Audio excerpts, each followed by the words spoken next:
murakoze nyakubahwa perezida wa repubulika kumpa ijambo ryanjye n'isambu ya data na sogokuru mbaza. Witwa nde? Nitwa Museminari Leopold. Iyo sambu agoronome yigezemo arayipima ambwira ko azaha expropriya, narategereje ndaheba kugeza n'ubu ngubu. Ubwo byari ryari? Hari muri 2010. Ariko nangira gusaba ayo masambu natangiye kuyasaba muri 2002. Ni hehe? Nahitwa ni mu Bukonya. Mu Bukonya karere ka Gakenke. Guverineri ngo icyo kibazo arakizi ariko.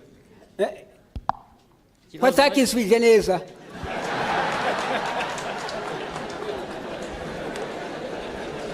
Uwo warebye ninde? Wagiye kureba ninde?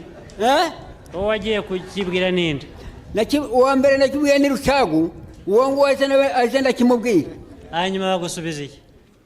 Uwo ngo aho ngaho ne simubeshe. Uwo ngo ninde? Uwo ni bose ni bamwe.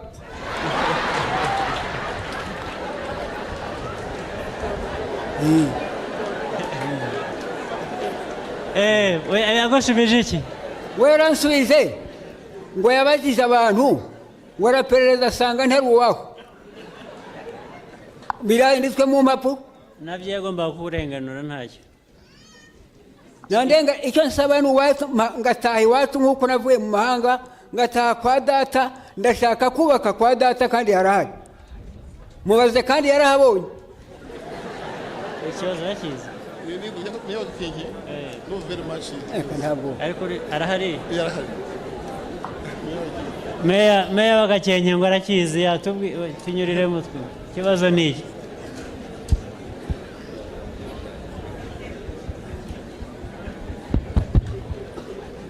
Murakoze nyakubahwa perezida wa repubulika. Hariya mu karere ka Gakenke hari ibibazo byagiye bigaragara bijyanye n'abantu bari barataye amasambu yabo muri 59, ku buryo ibibazo birenga 40 byose twarabirangije mu buryo bwo gusaranganya. Ubu twadusigaje ibibazo bibiri, harimo iki kibazo cya Museminari, harimo n'ikibazo cyahoze ari RPC hano kuko nawe afite amasambu. Na amasambu ari mu Bukonya, ahantu hatuyemo ingo nyinshi, ariko ngira ngo Museminari yabibwirira kuba nagera muri aka karere ntarazi, yaza nawe twarakimukemuriye. Nkaba rero nagira nyakubahwa perezida wa repubulika azaze mu buryo bwo gusaranganya kuba n'itegeko tuzamufasha rwose. RPC we ikibazo cye cyarakemutse? Ikibazo cya RPC nawe twashatse kumusaranganya. Bavuga ko afite amasambu menshi. Afite amasambu menshi cyane nyakubahwa perezida wa repubulika. Twashatse kumusaranganya n'abandi baturage kuko batuyemo abaturage imiryango irenga 30, ariko hari igipande kidatuye twashatse kukimuha ntiyagifata. Ntabwo amasambu menshi ariko twashatse kumuha asigaye nyakubahwa perezida wa repubulika. Ntabwo byaba amasambu menshi. Ku buryo nawe muzagira uburyo mukemura ikibazo, ariko ntabwo ari ukumuha amasambu menshi. Twavuze nyakubahwa perezida wa repubulika nawe naza nkuko n'abandi ndavuga igihe ikibazo cyanjye ni ukuvuga ngo by'amasambu menshi ntabwo umuntu yasubizwa amasambu menshi.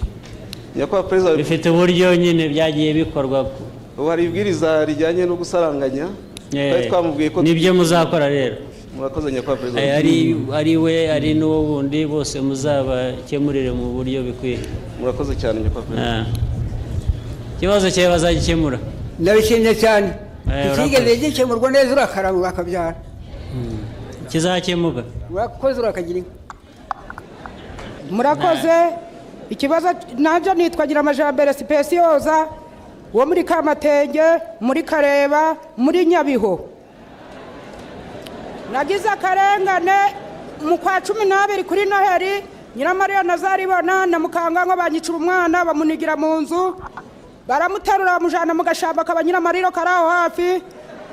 Abayobozi mugiye bagikoresha nk'atari mu gitondo saa moya, Nyiramarira umwana wamushinjije ko ari yamwicanye Nazaribona na Mukangango abanyafashwe ahita atoroka. Vuga neza ntabwo twumva neza. Vuga boro twumvikane. Ndigira amajambere Specioza. Nduye muri Kareba. Bakwiciye umwana? Banyiciye umwana kuri Noheri. Bande? Nyiramarira Nazaribona na Mukangango. Inde? bamaze kumwica baramuterura bamujana mu gashamba kaba Nyiramararo kari aho hafi. Bukeye mu gitondo baravuga ngo umurambo guraho mu gatari. Reka twumvikane. Agire umwegera nta muntu uri aho wamufasha tukumva neza ibyo avuga. Nakubwire niba ushaka kubyumva tubwire. Abantu bakwiciye umwana. N'abaturanyi ninde? Turaturanya ku nzu ku yindi yitwa Nyiramariro na Zarimuna na Mukanganga. Baramuhotoye. Bamaze kumwica nijoro. Baratara abajana mu gashamba kawe kwa Nyiramariro ku nzu mu nzu yapfiriyemo Nyiramariro. Noneho mu gitondo babona umurambo. Batabajije mu gihe abayobozi bose baje na polisi bari gukoresha nkete umwana wa Nyiramariro ashinja ko Nyiramariro we mwicanye nabo bazari. Abapolisi barabizi rero. Baratera abajana mu kibara batera abajana mu kibara. Ikibazo canje barakizi Nyiramariro yahise atoroka Zaribona na Mukanganga bajana. Abapolisi bahehe bo muri Nyabiho. Nyiramariro aratoroka Mukanganga na Zaribona barajana. Reka tubihe abayobozi ba polisi hano. Reka bazabe dukurikiranire tumenye icyo ari cyo. Shaka ukuntu wamenya address ye na reka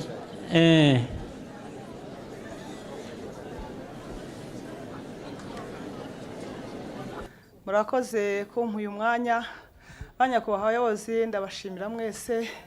Nyakubahwa perezida wacu ndagushimira by'umwihariko ku bikorwa byiza watugejejeho. Twebwe kuva kera twari abantu babaswe n'umuco wo korora, twari abantu baborozi batazi guhinga, twari abantu barya mu gihembwe kimwe. Uvuze ko bitwa nde? Kamirwa Grace. Ntuye mu karere ka Nyagatare mu murenge wa Nyagatare mu kagari ka Nsheke. Okay. Nuko rero nuko byakomeje twororeraga muri cya gishanga cya Muvumba metero ya 8 aho duhinga umuceri ubu. Twororeragamo inka. Ndumva nibuka icyo gihe. Ikibazo ufite ni iki? Ndagushimira nyakubahwa perezida wa Repubulika. Wakoze cyane. Nyakubahwa perezida wa Repubulika rero ndakomeza ngushimira nishimwe ryanzanye aha. Ubwo twarororaga nari mfite inka zikamwa nkabona litiro 10 nkanywaho 2 izindi nkazigurisha. Nyakubahwa perezida wa Repubulika ntago nari nzi guhinga, numvaga bitanashoboka mu buzima bwanjye kuko nari nararezwe ntazi guhinga. Ubwo rero nyakubahwa perezida wa Repubulika nagurishaga ayo mata nkigisha abana ugasanga ubukene ni bwose. Nkagerageza sinari nzi kubika kuri konte amafaranga yazaga mu kwezi. Litiro icyo gihe yaguraga amafaranga 120 kuri diary, yari amafaranga make kuri umuntu wari ufite abana 4 kandi biga. Ubwo buzima mbukomezamo, hanyuma muza gutwara kiriya gishanga baravuga ngo leta iragitwaye, nago twabyakire twarawe turavuga noneho pe tubaye abatindi turashize tumaze. Twumvaga kumara inka ari ikintu gikomeye, ari cyo kintu cyatureze cyatubeshejeho. Nyakubahwa perezida wa Repubulika rero nago nari nzi ko ibyo ngezeho kuri iki gihe naba byava muri uriya muceri ngo nkuremo ari amafaranga ngire buriya bwenge mpinge nsarure. Ndagushimira cyane nyakubahwa perezida wa Repubulika ku bitekerezo byiza ujye udukorera tutabyumva, ajye ntabyumva cyane ku giti cyanjye tutabyumva, ariko nyakubahwa perezida wa Repubulika bigasoza ari byiza. Nyakubahwa perezida wa Repubulika ubwo rero mu gutanga kiriya gishanga akarere kabigezemo uruhare cyane, baravuga ngo nimwandike ngo musabe ngo bari abafite mu butaka abadafite mu butaka ngo ni inyungu z'abaturage ni leta ibitegetse. Tubikora twiyahura, nako giye mbikora niyahura ndavuga kansaba ubu butaka mpinge umuceri kuko nubundi nta bundi buzima nibyo u Rwanda n'urwanjye sinzaruvamo. Kandi niko kuri nyakubahwa perezida wa Repubulika ndagushimira. Nuko ndandika tujyana mu murenge wa Rwempasha dusanga ari umurongo mwinshi biratinda bimara nk'amezi 5. Ubwo arasipiri amanukiza guhinga.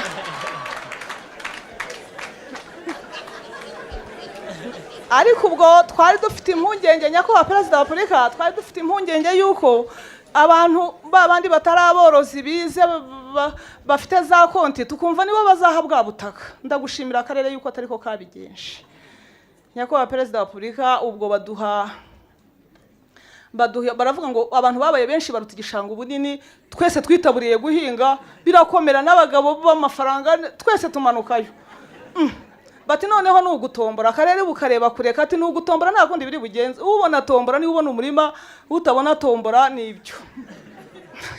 Ndavuga nti jyewe ndanakuze n'imyaka yanjye ntago ndi butombore guhinga ko n'ubundi ntago byambagaho.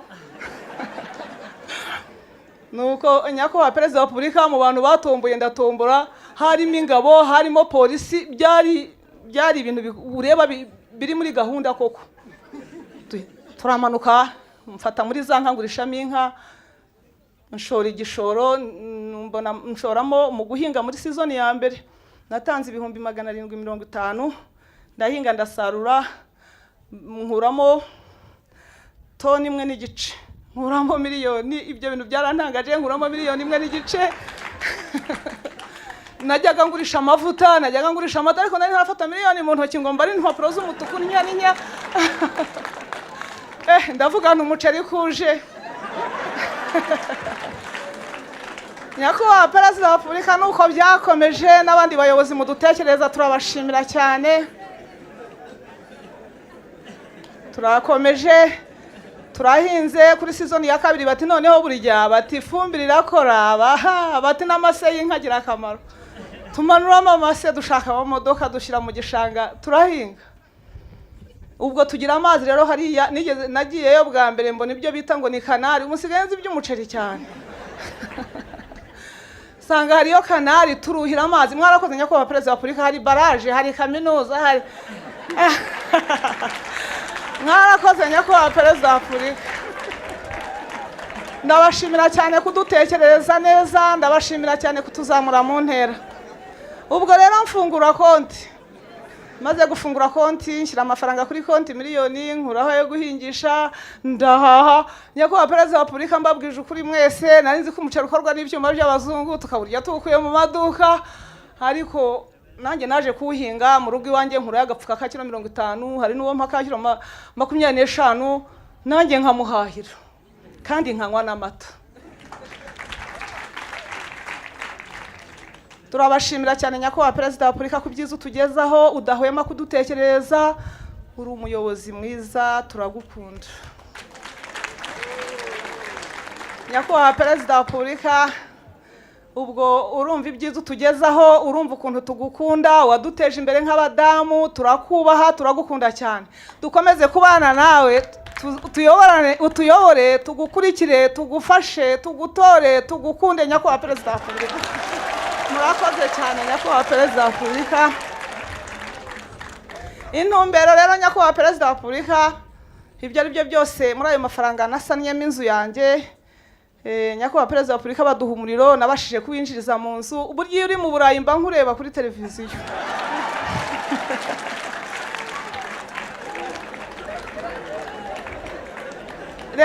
Reka nshimire nyakubahwa perezida wa repubulika, igihe ntigikunda. Imana ikurinde, tubane nawe, tuyoborane, umwaka utaha utuyobore, tugufashe, tugukurikire twese n'abanyarwanda. Murakoze cyane. Nyakubahwa perezida wa repubulika, nishimiye kukubona kuko nari mfite ikibazo imaranye kuva 2009. Nitwa Mukasinzi Clarisse. Mukasinzi Clarisse.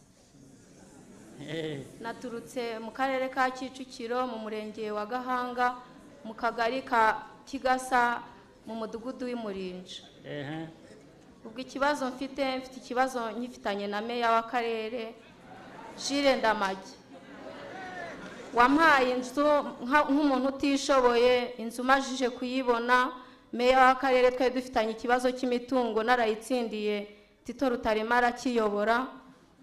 Nuko ubwo ngubwo meya w'akarere arangije anyoherereza urwandiko, ndarufite hano, ruvuga yuko inzu ari ingurane y'imitungo y'iwacu. Abyumvisha abasaza banjye, akabanteza bakankubita. Ubu n'ubu sindi mu rugo n'abana baba hanze. Ndagusaba ngo undenganure. Ikibazo kuvuze ngo cyari cyarakemutse, habaye iki? Ikibazo ntago cyakemutse. Icyo yankemuriye nicyo kubona aho ndyama, none naho yarahanyatse ambwira yuko ari ingurane y'imitungo y'iwacu. Meya wo nguwa bijyamate. meya ngo ndamage ari hano akoze nyakubahwa perezida wa repubulika. Uyu mudamu Clarisse ndamuzi. Uyu mudamu yari afite ibibazo by'imitungo mu murenge wa Kagarama iwabo. Iyo mitungo yabo yari yaratanzwe muri za 2003 ahantu hagenda hatuzwa abantu mu buryo butandukanye.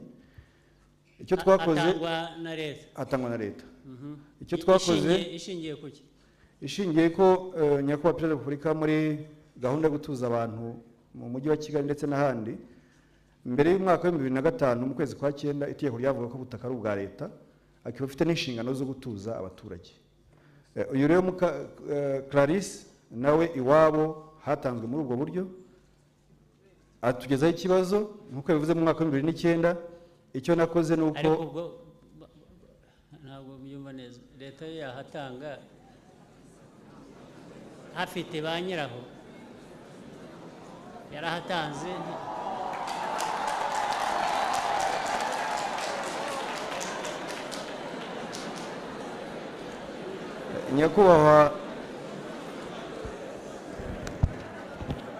nyakubahwa perezida wa repubulika, itegeko ryavugaga ko igihe hatuzwaga abaturage icyabaga kiri hejuru y'ubutaka nicyo cyabaga expropriated, nicyo cyishyurwaga.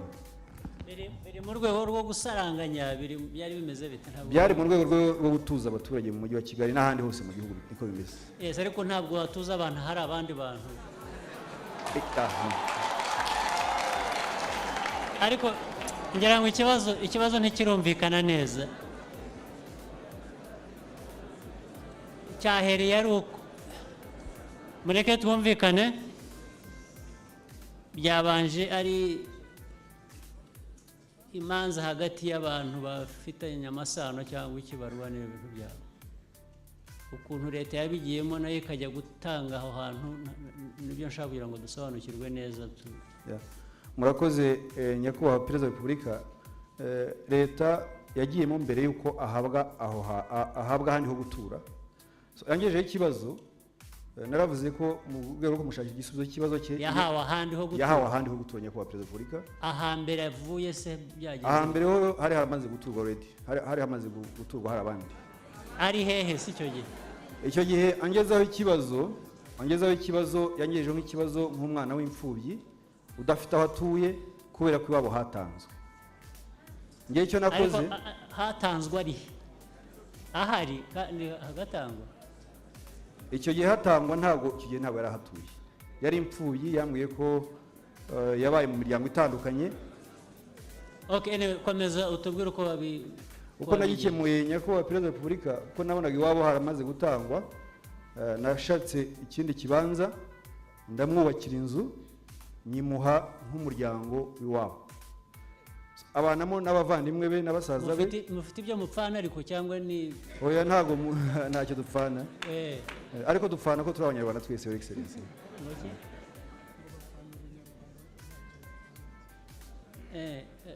kuko nagira ngo umenye uko abivuga,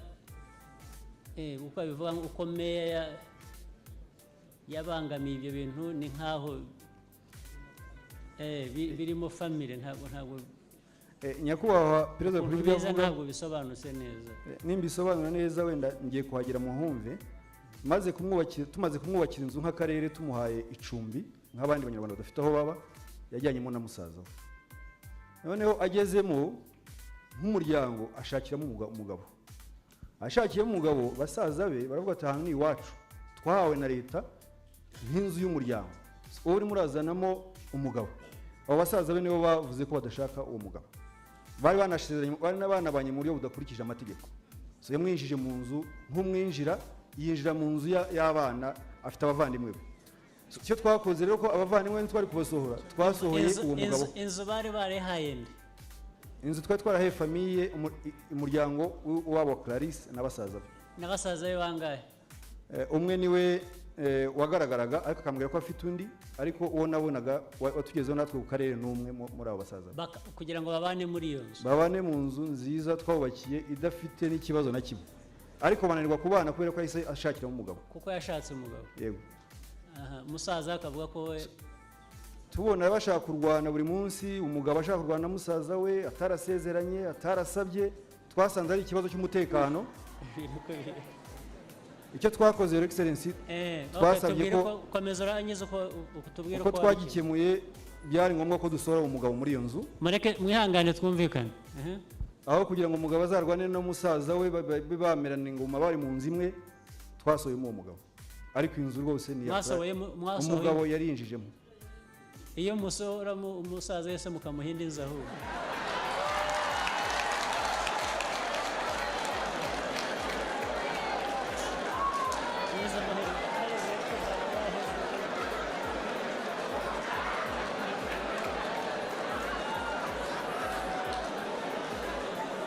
icyo mbivugira nuko nibwira ko n'uwo musaza we amaherezo yari kuzashaka we. Byo byayaga kugenda gute? Nyakubahwa Perezida wa Repubulika, kubera ko gushaka burya bigira n'amategeko bigenderaho, uyu mugore akaba yashatse mu buryo budakurikije amategeko, twumvaga na ya nzu bari bayibonye nk'umuryango, ariko mu biduhayemo umurongo twamureka agashaka, hanyuma uwo musaza we tukazamushakira inzu nk'undi mwana utishoboye. Nuko mukwiye kuba mwarabikemuye n'ubundi ariho. Buretse gato ariko buretse hariya komeza ashaka kuvuga iki? Nyakubahwa Perezida wa Repubulika, ibintu byose avuze arabeshya. Umugabo turabana, tubyaranye 6, hariho abana 3, umwe yiga muri segonderi mu wa 3 ya segonderi, undi yiga mu wa 4 azajya mu wa 5 primaire, undi ni w'imyaka 5. Umugabo turabana, ahubwo ikibazo cy'umutekano yabanshyizeho, asohora ibintu n'abana arabasohora, utuba muri stock. Nkibaza se meya namuhemukiye iki? Ko nari namushimiye ibyo yari yakoze.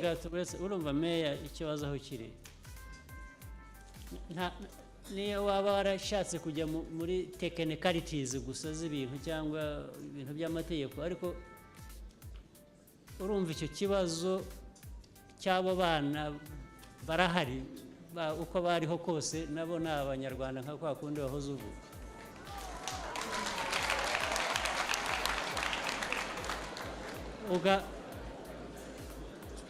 Ugahitamo kugira ngo umugore n'abana aba ari bo bangara, hanyuma uwo nguwo aba ari usigaye, kubera ko ufite uko. Ntabwo numva uburyo bwo gukemura icyo kibazo ko byagenze neza. Ahubwo wenda abantu baba barashakishije uko n'uwo musaza we ikibazo nacyo cyakemuka, cyangwa ibibazo byombi uko byakemuka, ariko kugira ngo n'abana bo barahari, ntabwo ari abazavuka, turavuga bahari, ntabwo byakemuka gutyo. Nyakubahwa Perezida wa Repubulika, uyu mudamu rwose simvuga ngo ibyo avuga wenda sibyo, ariko ndagira ngo mpamye ko uyu mudamu ari mu bantu bafashijwe na leta inshuro nyinshi cyane. Uyu mudamu Your Excellency, uyu mudamu ndanabizi neza ko uyu mudamu yatugeze avuga ati ngiye mfite ibibazo, mfite ubukene, ndi umukene, ndi imfubyi. Twanamuhaye n'amafaranga niba ndenza kwibuka neza yo kumukorera salon de coiffure, kuko yatubwiye ngo afite salon de coiffure akora, ushobora kuza gushaka na za evidence n'ibimenyetso kabimugaragariza. Ahubwo uyu mudamu birashoboka, ufashije umuntu nabi ntabwo uba ukemuye ikibazo.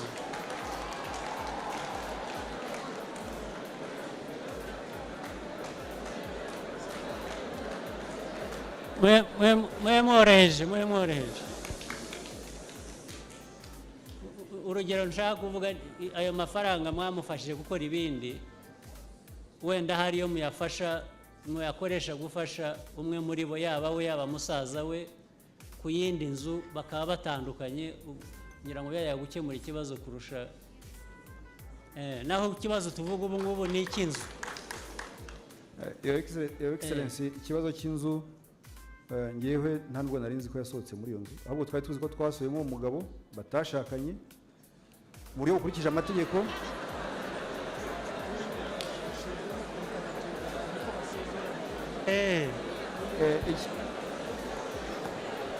urareba ntaho uri buhungire ikibazo kuko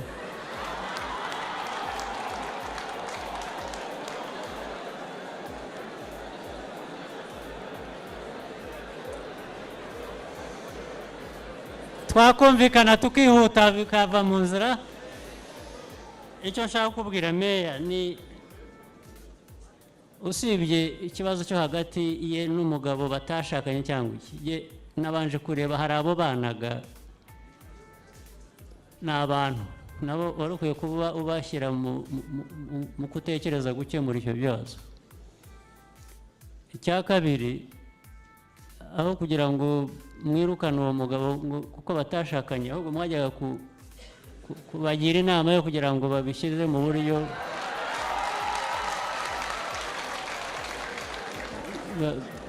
byubahiriza amategeko, naho gufata umugabo gusa ntabwo ikibazo mwagikemuye nabi nubwo mwaba mwaragerageje kugikemura.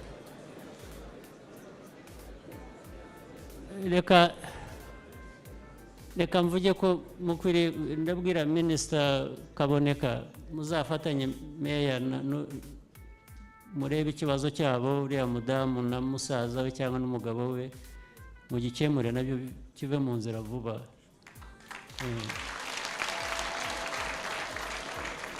Hagomba kuba hari uburyo bwo kugikemura ibyo ari byo byose, kuko hari n'ibyo mwabahaye nyine uvuga mwabakoreye, ni ukuvuga ngo hari uburyo ibintu byatunganywa bikarangiza ikibazo. Nyakubahwa Perezida wa Repubulika, ikibazo cy'uwo mwana ndagikemura. Uwo musaza we guhera muri iki cyumweru gitaha ndamuhinze yo kubamo wenyine. Kuko nawe uraza gusanga yavukije ikindi kibazo nawe ashaka gushaka. Reka twongere tubashimire rero muri mwakomeje gukomeza kubana natwe, tubarakira ukanda like, kora subscribe. Reka twemeze ko tugiye kugikemura vuba kirangiye. Mukatubwira uburyo mwabonye iyi video. Niba hari igitekerezo mufite mwadusangiza, mwabitwandikira, mwanabicisha no kuri nimero yacu cyangwa se mukabishyira muri comment kugira ngo dufatanye ikibazo kigiye gukemuka. Tange umusanzu wacu. Ibyo bintu bigiye kongeraho banza wumve. Ibyagezweho ni byinshi tugomba kwirinda, tukabikemurira ikibazo kwiye gutega amatwi. Nyakubahwa Perezida wa Repubulika Paul Kagame, ikibazo ndabashimiye cyane. N'icyo utavugiye aha n'ibindi byose Minisita agiye kubikemura, uzabimubwire byose birangiye.